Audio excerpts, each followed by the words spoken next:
SKSSF ವಿಖಾಯ Dakshina Kannada ಜಿಲ್ಲಾ ಹಾಗೂ SKSSF ವಿಖಾಯ ರಕ್ತದಾನಿ ಬಳಗ ಕೈಕಂಬ ವಲಯ ಎಸ್ಕೆಎಸ್ಎಸ್ಎಫ್ ಕೈಕಂಬ ವಲಯ ಇದರ ಆಶ್ರಯದಲ್ಲಿ ಕೆಎಂಸಿ ಆಸ್ಪತ್ರೆ Mangaluru blood help care Karnataka ಇದರ ಸಹಭಾಗಿತ್ವದಲ್ಲಿ ವಿಖಾಯ ಡೇ ಪ್ರಚಾರಾರ್ಥ ರಕ್ತದಾನ ಶಿಬಿರವು ಕೈಕಂಬ ಪ್ರೀಮಿಯರ್ ಸಭಾಭವನದಲ್ಲಿ ನಡೆಯಿತು।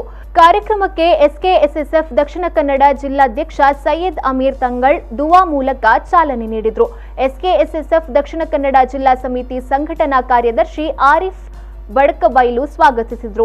ಎಸ್ಕೆಎಸ್ಎಸ್ಎಫ್ ಬಂಟ್ವಾಳ ವಲಯ ಅಧ್ಯಕ್ಷ ಇರ್ಷಾದ್ ದಾರಿಮಿ ಅಲ್ ಜಜರಿ ಮಿತ್ತಬೈಲ್ ಉದ್ಘಾಟಿಸಿದರು।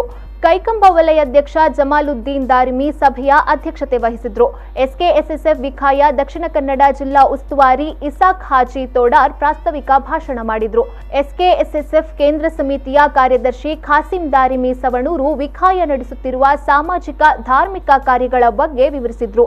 ವಿಖಾಯ ರಕ್ತದಾನಿ ಬಳಗ ದಕ್ಷಿಣ ಕನ್ನಡ ಜಿಲ್ಲಾ ಉಸ್ತುವಾರಿ ತಾಜುದ್ದೀನ್ ತರ್ಲಿ ಮಾತನಾಡಿದರು।